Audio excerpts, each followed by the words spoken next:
오늘 나누는 말씀은 우리 지난번에 제가 나눴던 말씀에 이어서 예수님께서 부활하신 후에 제자들을 만나시고 특별히 실패하고 부끄러운 처지의 제자들에게, 특별히 베드로에게 주님께서 하신 말씀을 기록하고 있습니다. 내가 나를 사랑하느냐 3번 물으시고 사랑한다는 고백에 내 양을 먹이라 그렇게 부탁하신 주님께서 이어서 하신 말씀인데, 언뜻 듣기에는 참 불편하게 다가오는 말씀이라서 선뜻 아멘 하기도 쉽지 않은 그런 말씀이기도 합니다. 부르심을 생각해 봅니다. 제자들 부르심을 받고 열심히 예수님을 따랐었고 또 부끄러운 상황이 되기도 했지만 여전히 주님 사랑하는 마음이고 다시 따르라는 말씀을 또 듣고 따르게 됩니다. 함께 앞서 불렀던 찬양 중에 보면 가사가 하나님의 부르심에 대한 고백이 있었죠. 내 생각보다 그분의 생각이 참 높다는 것, 그리고 결국은 가장 좋은 길, 가장 완전한 길로 인도하시는 신실하신 하나님이심을 우리는 고백하고 있습니다. 오늘 설교 제목을 젊어서는 늙어서는 그 9절 중에 나오는 두 표현을 이제 뽑아서 나누게 되었습니다. 저도 이제는 70이 넘었으니까 늙어서는이라고 말할 수 있겠죠. 네. 엊그제 전화를 한 통 받았습니다. 여론조사 한 번도 제가 해본 적 없었거든요. 여론조사 전화만 오면 다 끊고 그랬는데 여론조사 전화를 받게 됐어요. 제가 여전히 평택의 거주자인 줄 알고 평택 지역의 선거와 관련된 여론조사를 한 것이었습니다. 나이를 묻고 그 다음에는 혹시 어느 정당에 더 마음이 있는지, 후보자 중에 누구에게 관심이 있는지 그런 것을 묻는 질문이었습니다. 특별히 저는 몰랐는데 제가 살던 평택 그 지역이 아주 핫한 곳입니다. 왜냐하면 그 주요 정당인 더불어민주당이나 국민의힘 말고 더 작은 정당들의 이름 있는 사람들이 거기 다 있어요. 우선은 조국혁신당의 조국이 이제 국회의원 후보가 되어 있고, 그 다음에 진보정당의 김재현 대표가 후보가 되어 있고, 예전에 국무총리를 했던 황교안 씨가 또 거기에 국회의원 후보가 되어 있는 곳이에요. 그래서 오히려 1당, 2당의 후보들보다 작은 정당들의 후보가 훨씬 더 유명한 이름을 가진 사람들이었습니다.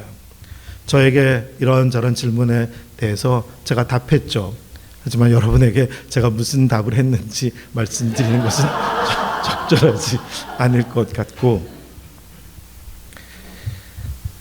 저는 이 지역에 와서도 이번에 저는 투표를 여기서 하게 되겠지만은 명함을 몇 장 받았어요. 아마 여러분들도 많이 받았을 것 같습니다.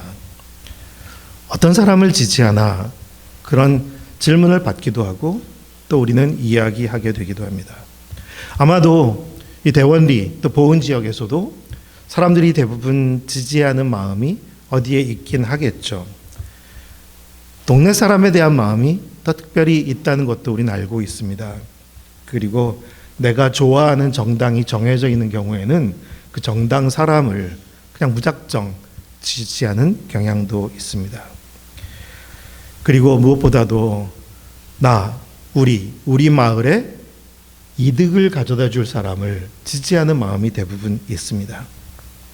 또 특별히 우리 마을 출신이 있다면 아마 마음이 그리로 가는 경향도 되게 있습니다. 그렇게 세상의 정치가들은 자리를 잡습니다. 그리고 이 지역을 위하겠다고 목소리를 높입니다. 그런데 정말 그런 정치가들이 마음에 드는 것일까요? 그가 이 동네 말고 옆 동네 다른 지역에서도 동일한 지지를 받을 수 있을까? 또 우리가 국회의원 선거가 아니라 대통령 선거를 했을 때 우리가 뽑은 대통령이 단지 우리나라만이 아니라 다른 나라에서도 좋은 지지를 받을 수가 있을까? 사실 어렵다는 것을 우리 잘 알고 있습니다. 우리가 선택하고 지지하는 리더들이 대부분 좁은 울타리 안에서 자신들의 이야기를 꺼내고 있습니다. 미국의 마가 운동이 아주 뜨거운 이슈가 돼서 전 세계를 들썩거리게 했습니다. 그런데 아마도 뜨거운 열정적으로 그를 지지하는 미국 사람들도 많지만, 하지만 전 세계 많은 사람들은 그것 때문에 아주 마음이 상하고 또 화가 나기도 합니다. 정치적인 리더가 도대체 무엇을 위해서 거기 있는가라는 질문을 우리는 해보지 않을 수가 없습니다. 보다 넓게, 아니 멀리 후대로부터도 지지받을 만한 리더는 어떤 사람일까? 모든 사람들로부터 좋은 평가를 받을 수 있는 정말 필요한 리더는 어떤 사람일까? 사실 어느 동네 사람이나 어느 나라 사람이나 다 예외 없이 이기적입니다. 이기적이라서 우리의 필요, 우리가 원하는 것, 우리가 얻고 싶은 것, 그것에 대해서 관심이 우선적으로 있습니다. 이렇게 속이 좁죠, 모두가. 그래서 그것 때문에 우리는 서로 다투게 될 때도 많습니다. 한 집안의 형제들 사이도, 가족들 사이도, 또 한 동네 사람들도 서로 이기적인 마음 때문에 다툼이 생겨나게 되기도 하고, 소중한 그리스도의 몸인 공동체 교회에서도 이기적인 마음 때문에 다툼이 생겨나게 됩니다. 아이들이 친구가 되어 있는 학교 교실에서도 때로는 불미스러운 폭력 사건이 터졌을 때, 그때 나타나는 현상들 중에도 보면 각자 아이들의 엄마들이 자기 자식 편 만들기 시작하면 이 문제가 참 힘들다는 것도 우리는 알고 있습니다. 사실 우리 모두가 어떤 상황에서는 내 편 들어줄 사람을 찾습니다. 누가 나를 위한다면 좋은 것이겠죠. 그것이 지금의 지역 이번 지방선거에도 많은 메시지가 되고 있기도 합니다. 만약 그런 것이 사실은 더 비극을 만들고 있는데도, 그런 세상에서 가장 인기가 없는 사람이 누굴까? 만약 리더 중에 가장 인기가 없는 사람이 누굴까 질문해 본다면 예수님일 것입니다. 예수님은 선거에 나오면 절대로 안 됩니다. 왜냐하면 예수님은 절대로 편 들어주질 않으니까요. 예수님은 우리 동네 편을 드시는 것도 아니고 우리 민족 편을 드시는 것도 아닐 테고, 편을 들지 않으시니까 거기다 내 표를 주고 싶지 않은 것입니다. 가장 인기 없는 리더가 우리 예수님입니다. 어떤 사람이 좋은 리더일까라는 질문 앞에서 먼저 주님은 내가 어떤 사람이기를 바라실까? 또 예수님의 지금 제자들 베드로, 지금 부활하신 주님을 다시 만났습니다. 주님은 베드로가 어떤 사람이기를 바라실까? 열심히 따라왔고 이제 예수님은 승천하실 테고 제자들은 남을 텐데, 이 제자들이 어떤 사람으로 이 땅을 걸어가게 되기를 주님은 바라셨을까요? 맨 처음 하나님의 부르심을 받았던 아브라함으로 돌아가 보면, 아브라함을 부르셨을 때도 하나님께서 주신 메시지는 분명했습니다. 너를 통해서 땅에 있는 모든 족속이 복을 받게 될 거라고, 너는 복의 근원이 될 것이다. 이미 한 사람을 부르실 때 하나님은 온 세상 모든 민족을 품고 계셨습니다. 부르신 그 사람을 위하신 것도 아니고 그 사람의 어떤 집안만을 생각하신 게 아니라 모든 인류 전체를 위해서 부르신 것입니다. 예수님께서 제자들을 부르신 것도 전혀 다르지 않죠. 제자들 한 사람 한 사람을 부르신 목적은 제자들의 좁은 생각을 넓히고 그들의 좁은 울타리를 넓혀서 그들이 땅끝까지 증인이 되도록, 모든 민족을 위한 사람이 되도록 부르셨다는 것을 우리는 기억합니다. 갈릴리 호숫가에 그저 물고기를 낚던 어부였는데 그들이 사람을 낚는 어부가 되게 하고 결국 성령이 임하시며 땅끝까지 이르러 증인이 되게 하시는 그런 주님의 부르심의 큰 그림을 우리는 잊을 수가 없습니다. 요한복음 21장에서 베드로는 생각지 않은 놀라운 은혜를 입습니다.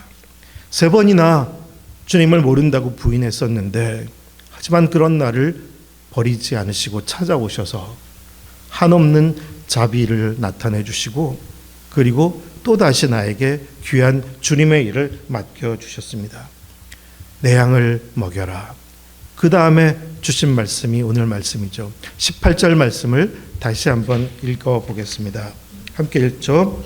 내가 진실로 진실로 내게 이르노니 내가 젊어서는 스스로 띠띠고 원하는 곳으로 다녔거니와 늙어서는 내 팔을 벌리리니 남이 내게 띠띠우고 원하지 아니하는 곳으로 데려가리라.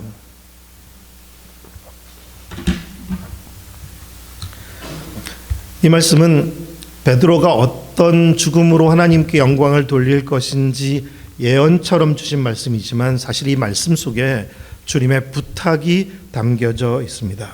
그리고 이 말씀은 예수님께서 걸으셨던 길이기도 하죠. 예수님께서 이렇게 사시다 가셨습니다.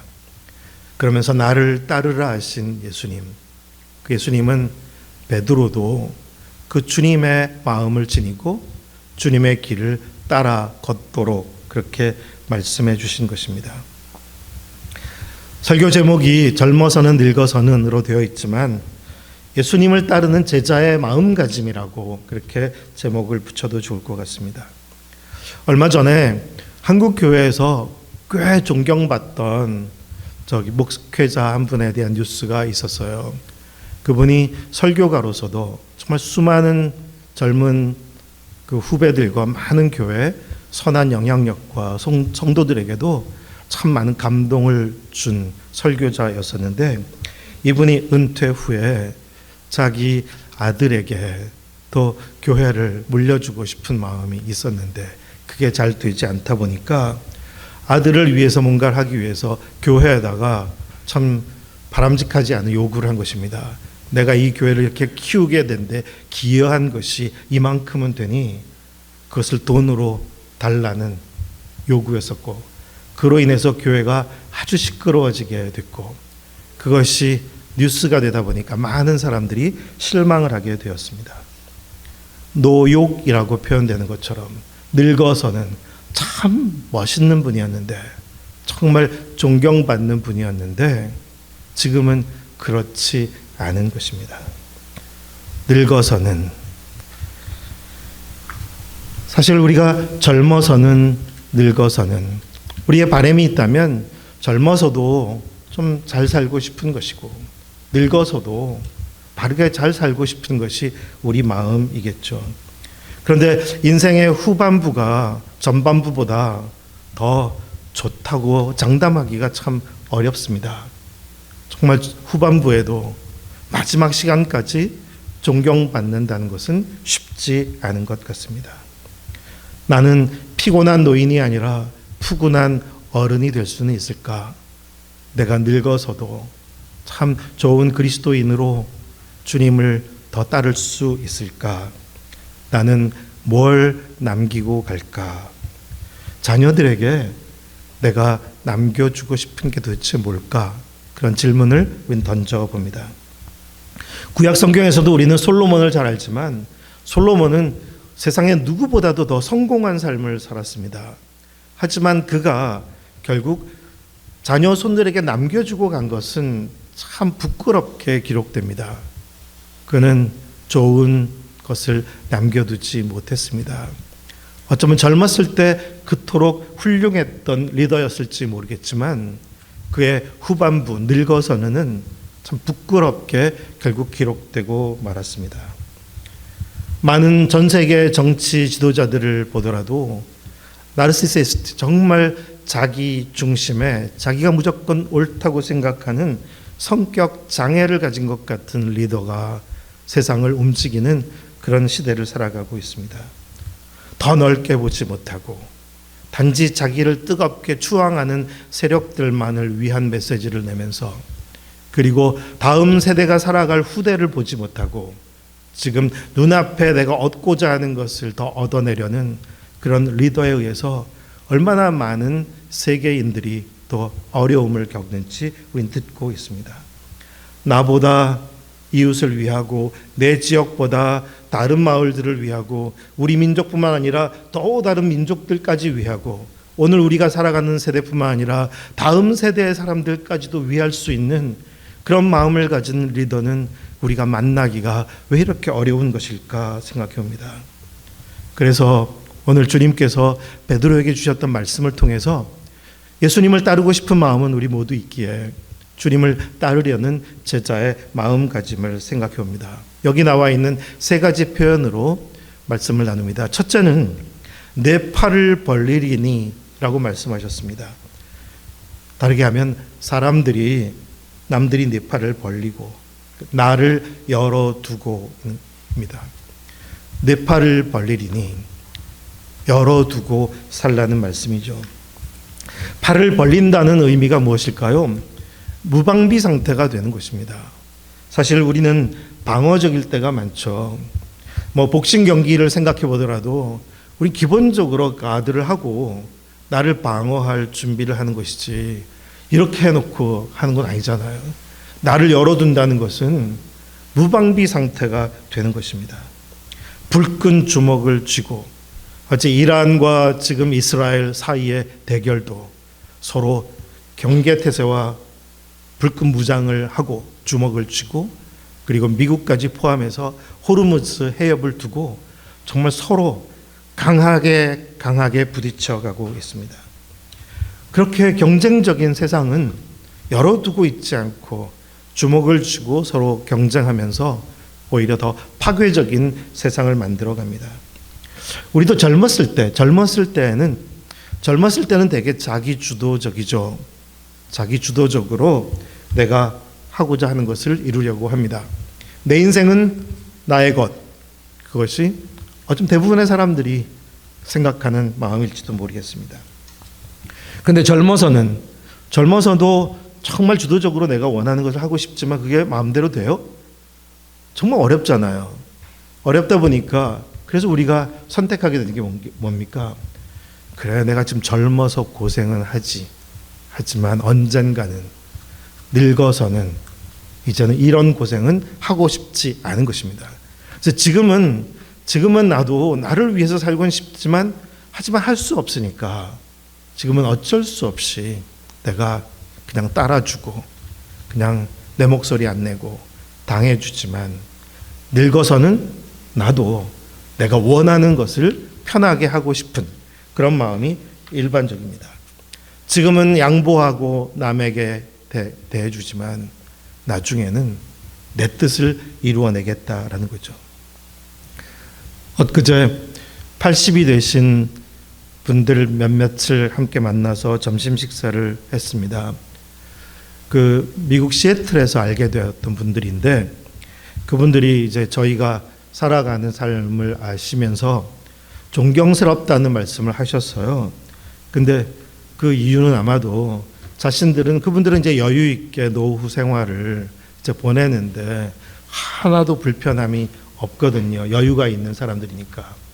그래서 우리도 그렇게 살 수 있을 것 같은데 그렇게 살지 않는 게 존경스러워 보였던 것 같습니다. 그래서 저는 그렇게 오히려 얘기했어요. 그냥 저희 살던 대로 사는 거라고. 살던 대로 사는 것. 우리가 젊어서는 이렇게 살았는데 늙어서는 이렇게 살고 싶은 마음. 지금은 고생하지만 나중에는 고생하지 않는 것. 지금은 여유가 없지만 나중에는 여유를 갖는 것. 지금은 내가 원하는 선택을 하기 어렵지만 나중에는 내가 원하는 선택을 하는 것. 그것이 대부분의 사람들의 마음가짐이라면 사실 저희에게는 참 선한 도전을 준 사람들이 있었습니다. 캐나다에서 만났던 그런 그리스도인들이었는데요. 그분들은 다 7, 80 나이가 든 다음에 은퇴한 후에 선택하는 게 참 달랐습니다. 한국에서 만났던 많은 그리스도인들과 달리 그들은 은퇴하면 그때부터 더 적극적으로 봉사활동을 시작하게 되었습니다. 그들은 은퇴 후에 오히려 세계 곳곳에 봉사활동을 하러 나가기 시작했고 은퇴 후에 지역에 서서 곳곳에서 풀타임으로 무료 자원봉사로 수고하는 사람들이 참 많았습니다. 편해지려고 하기보다 여전히 젊었을 때 어쩌면 다 하지 못했던 섬기는 일을 더 적극적으로 하고 싶어하는 그런 분들을 참 많이 만났습니다. 그런 분들이 훨씬 참 존경스러웠습니다. 예수님을 따른다는 것은 어떤 것일까?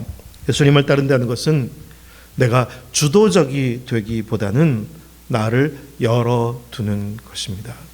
나를 열어두고 나를 위한 선택이 아니라 오히려 또 다른 많은 사람들을 위한 선택의 기회가 있다면 거기에 나를 내어줄 수 있는 것입니다.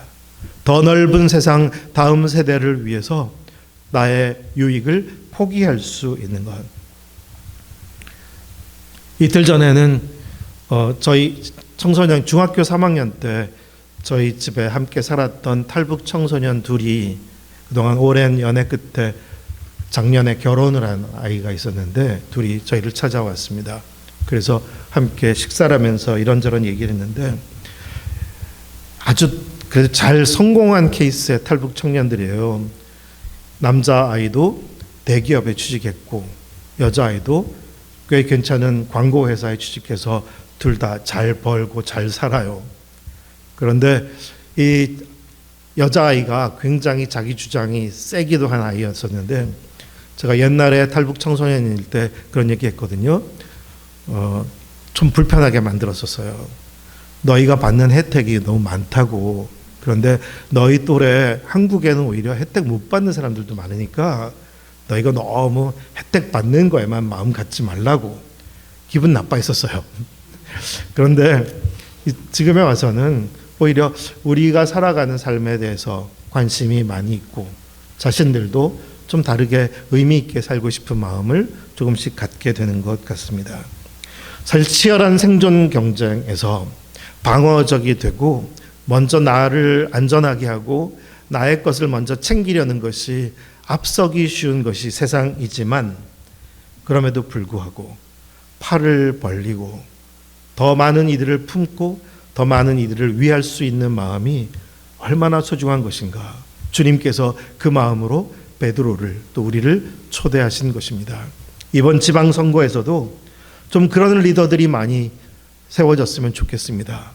보다 넓게 더 넓은 세상을 더 넓은 지역을 섬기는 마음을 가진 단지 우리의 이익과 우리의 필요만을 위해서 목소리를 내는 사람이 아니라 모두가 함께 평화롭게 더 복되게 살아갈 수 있는 그런 세상을 향해 사람들을 격려하고 도전할 수 있는 그런 리더들이 많이 등장하고 세워질 수 있기를 소망합니다. 두 번째는 주님을 따르는 제자의 마음가짐은 남이 내게 띠띠우고라는 표현처럼 그러니까 너를 묶어서죠. 그러니까 종의 마음으로 당해주는 것입니다. 넓은 마음으로 살고 싶은 마음이 우리 모두에게 있기도 하겠지만 우리가 정말 원하지 않는 게 하나 있어요. 묶이는 거예요. 묶이는 게 우리는 좋지 않죠. 자유롭고 싶고 어디에 매이고 싶지 않습니다. 그리고 주님의 뜻도 그것 아닐까요? 주님은 우리가 매이기를 원하시는 게 아니라 우리를 자유롭게 하시는 분이니까요. 갈라디아서 5장 1절에도 보면 이런 부르심을 분명히 말씀하고 있죠. 그리스도께서 우리를 자유롭게 하려고 자유를 주셨으니 그러므로 굳건하게 서서 다시는 종의 멍에를 매지 말라. 주님은 우리를 자유로 부르심을 주신 것입니다. 그런데 이 갈라디아서 5장 1절 말씀에 이어서 읽어보면 갈라디아서 5장 13절 말씀에는 또 이렇게 기록하고 있습니다. 형제들아 너희가 자유를 위하여 부르심을 입었으나 그러나 그 자유로 육체의 기회를 삼지 말고 오직 사랑으로 서로 종노릇하라. 이렇게 주님은 또 부탁하신 것입니다. 우리는 젊어서가 아니라 늙어서는 이젠 매이지 않고 이젠 좀 더 여유롭게 자유롭게 여행도 다니면서 살고 싶은 마음이 생기는 것은 자연스럽겠지만 하지만 그것이 정말 주님을 따르는 사람의 길일까? 이렇게 질문해 보게 됩니다. 한국에서도 최고급 노후 삶을 선택해서 살아가는 사람들을 제가 좀 알고 있습니다. 아마 은퇴자들 중에는 가장 최고의 거주지에서 모든 것을 누리는 그런 삶을 살아가는 사람들의, 거기에 속해 있는 사람들입니다. 근데 그분들로부터도 얘기를 좀 들었었어요. 행복하지 않대요. 막상 모든 조건이 갖추어져 있고 편하게 살아가는 그곳에 살다 보니까 거기 힘들대요. 왜냐하면 다들 또 이기적이라서 그 사람들 사이에서 지내는 것도 참 힘들고, 거기도 또 서열이 매겨져서 거기서 서로를 자꾸 피곤하게 만들고, 그래서 거기서 사는 게 너무 싫어서 나와버렸다는 사람도 만난 적이 있습니다. 노후 생활의 최고의 장소인 것 같지만 그것이 우리의 삶에 기쁨과 의미를 주는 것이 아니라는 것입니다. 예수님을 따른다는 것이 무엇일까요? 베드로에게 주님께서 주신 이 말씀은 편해지는 것이 아니라 어쩌면 불편해지는 것, 어쩌면 불편해지기로 하라는 것입니다. 우리는 젊어서는 고생해도 늙어서는 이제는 편해지고 싶은 것이 당연한 마음이겠지만, 주님의 부르심은 베드로에게, 제자들에게 사람들이 내게 띠띠우고 사람들이 너를 묶어서 그것이 너의 길이 될 것이다고. 그것은 베드로가 어떤 죽음을 맞이하게 될 것을 예언한 것이기도 하지만 주님의 부탁이 그 안에 담겨져 있는 것입니다. 그것이 네가 가야 할 길이고, 그리고 내가 앞서 걸었던 길이라는 것이죠.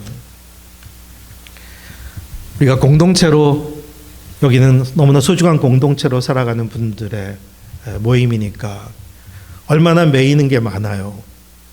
어쩌면 이 선택을 잘했나, 어떤 그렇게 후회스러운 마음이 들 때도 있을 것입니다. 누구나 그렇죠. 누구나 자유롭고 싶은 마음이 있고 묶이고 싶지 않잖아요. 우리는 묶이고 싶지 않은 마음들을 다 갖고 있는데, 세월이 가도 이 묶임에서 벗어나는 게 참 어려운 것이고, 벗어나고 싶은 마음이 문득문득 생겨나기도 쉬운 게 우리 삶인 것 같습니다. 그런데 우리는 자연을 보더라도 많이 느끼지만 숲에는 온갖 생명들이 나름 자유롭게 살아가는 것 같기도 하지만 다 서로 묶여 있고 엮여 있어요. 그냥 원치 않는 덩굴이 나를 감아 묶고 있기도 하고, 별의별 것들이 주변에 찾아와서 나의 삶을 방해하고 있단 말이에요. 그래서 혼자 편하게 살아가는 생명은 하나도 없는 것 같습니다. 모든 생명들이 서로를 묶고, 그래서 매여서 그렇게 살아가고 있는데 신기하게 함께 하모니를 이루고 숲을 만들어내는 것이 숲입니다. 그것이 얼마나 아름다운 창조주의 뜻을 갖고 있는 것일까요? 주님은 그런 마음을 부탁하고 있습니다. 너희가 너무 편해지려고 하지 마라. 편해지려고 하기보다 불편해져라. 불편해져서 때로는 매여도 묶여도 그것이 바로 나를 따르는 길이다. 그렇게 말씀하십니다. 이번 지방선거를 통해서도 많은 사람들이 세워지겠죠. 선택되겠죠. 근데 대부분 보면 참 선거 기간에는 굽실굽실하고 섬기겠다고 그렇게 소리를 내다가도 막상 세워지면 되게 어떻습니까? 세워지면 그 다음에는 군림하는 사람들이 생각보다 많고, 이제는 아래 사람들을 함부로 대하는 사람들이 적지 않다는 것을 우리는 알고 있습니다. 종이 아니라 상전 행세를 하려는 사람, 불편을 거부하는 시대를 우리는 살아갑니다. 불편을 잘 받아들일 수 있기를 주님은 바라십니다. 모두의 마음을 서로 불편을 견디도록 또 격려도 해줄 수 있는, 그래 우리가 불편하게 사는 게 맞아, 불편하게 사는 것이 모두를 더 복되게 하는 것이야. 그래서 누가 나를 묶어도 묶여주고 나를 힘들게 해도 종이 되어주는 마음, 다른 사람들을 나는 묶지 않고 풀어주면서도 내가 다른 사람에게는 묶여질 수도 있는 그 마음이 바로 주님의 마음이고 제자들에게 부탁하신 마음인 것입니다. 그것이 주님을 따르는 제자의 길입니다. 세 번째는 내가 원치 않는 곳으로, 네가 원하지 않는 곳으로 가게 될 것이다 말씀하셨습니다. 사람들 당연히 원하는 곳이 있죠. 가고 싶은 곳, 살고 싶은 곳, 또 사람으로 따져도 함께 있고 싶은 사람 있잖아요. 그럼 반대로 우리는 살고 싶지 않은 곳, 가고 싶지 않은 곳, 함께 있고 싶지 않은 사람 다 있단 말이에요. 우리가 원하는 바가 분명히 있습니다. 선택할 수 있다면 분명하고 당연하겠죠. 우리는 내가 원하는 곳, 내가 살고 싶은 곳, 내가 좋아하는 사람, 그것이 우리의 선택이 될 것입니다. 하지만 그런 우리의 선택이 당연하다면 그 길에서 우리가 마주하게 되는 일을 우리 내다보지는 못하는 것 같습니다. 제가 전에도 말씀을 나눈 적이 있지만 아브라함과 롯이 선택을 할 때 결국 아브라함이 조카에게 롯 선택을 양보했을 때 롯이 선택하게 된 곳은 자기 마음에 드는 곳이었어요. 좋아 보이는 곳, 살고 싶은 곳, 가고 싶은 곳, 있고 싶은 곳. 그래서 소돔과 고모라 지역으로 가게 된 것이고, 하지만 거기서 그가 마주하게 된 것은 전혀 예상치 못했던 일을 많이 마주하게 된 거죠. 거기서 그 지역에 사는 사람들의 악을 마주하게 됐고, 그리고 원치 않았던 전쟁에 휘말리게 됐고, 자기가 가지고 있었던 소중한 것들은 다 뺏겨버리게 됐고, 그리고 그만 사로잡혀 버렸습니다. 그것이 롯이 원하는 곳으로 선택해 가서 마주하게 된 비극적인 결과였습니다.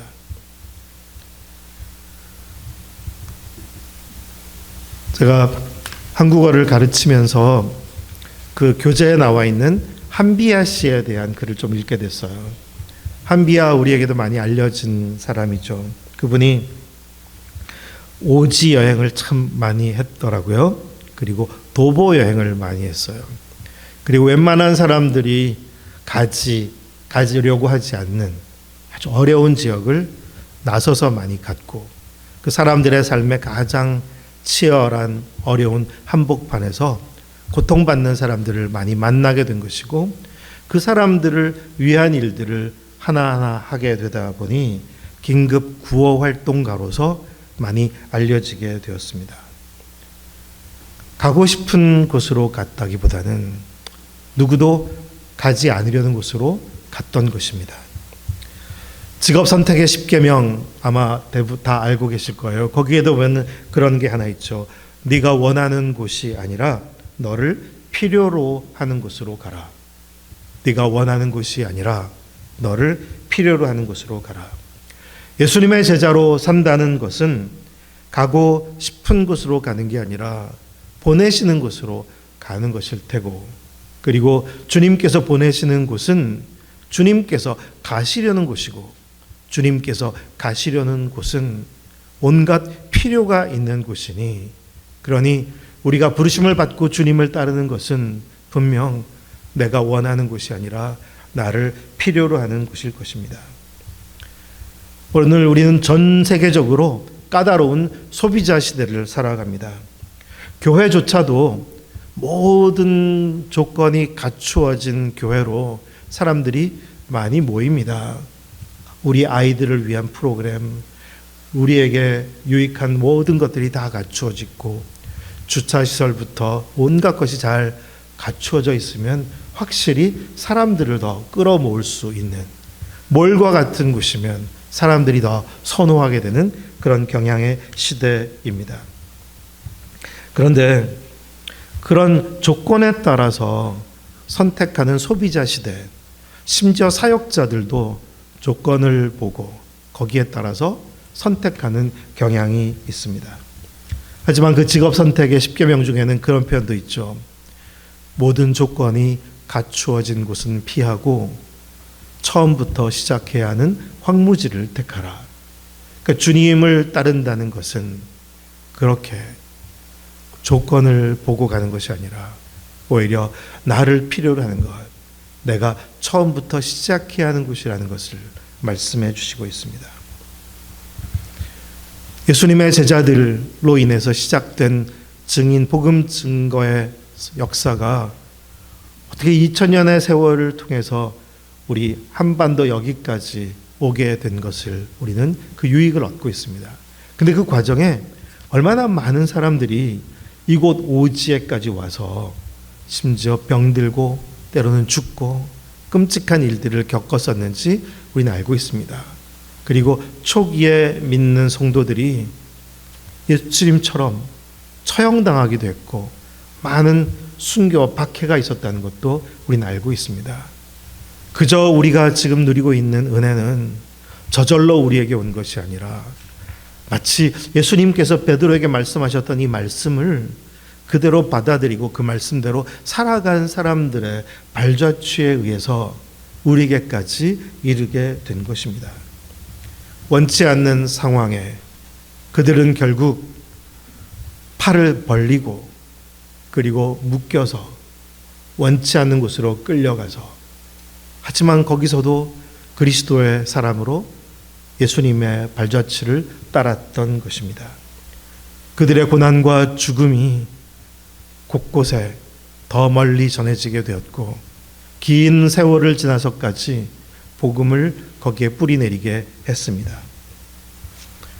사랑하는 성도 여러분, 우리는 주님의 부르심을 받았습니다.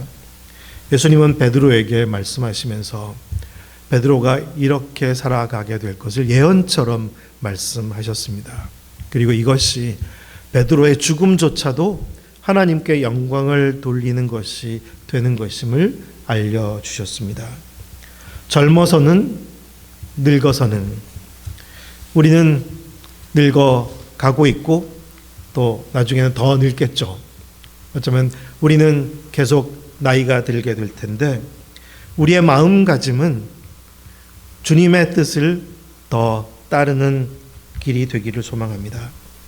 주도권이 나에게 있기보다는 다른 사람에게 내어줄 수 있는, 마치 양으로만 살던 내가 목자의 마음을 갖고 주님의 어린 양들을 먹이려는 사람이 되는 것, 그리고 방어적이 되지 않고 나를 열어두고, 그리고 종처럼 된다 하더라도 묶여주고 매여주고, 그리고 꼭 내가 선호하는 사람, 선호하는 지역, 선호하는 방향이 아니라 원치 않는 곳이라 하더라도 나를 필요로 하는 곳이라면 그것을 향해서 우리의 발걸음을 내디딜 수 있는 것입니다. 그렇게 더 그리스도의 발자취를 따를 수 있을 때 우리의 삶이 지나간 곳에도 주님의 흔적이 남을 수 있겠죠. 그렇게 우리 공동체 여정도 더 아름다운 주님을 따르는 여정이 되기를 주님의 이름으로 축복합니다. 기도하겠습니다.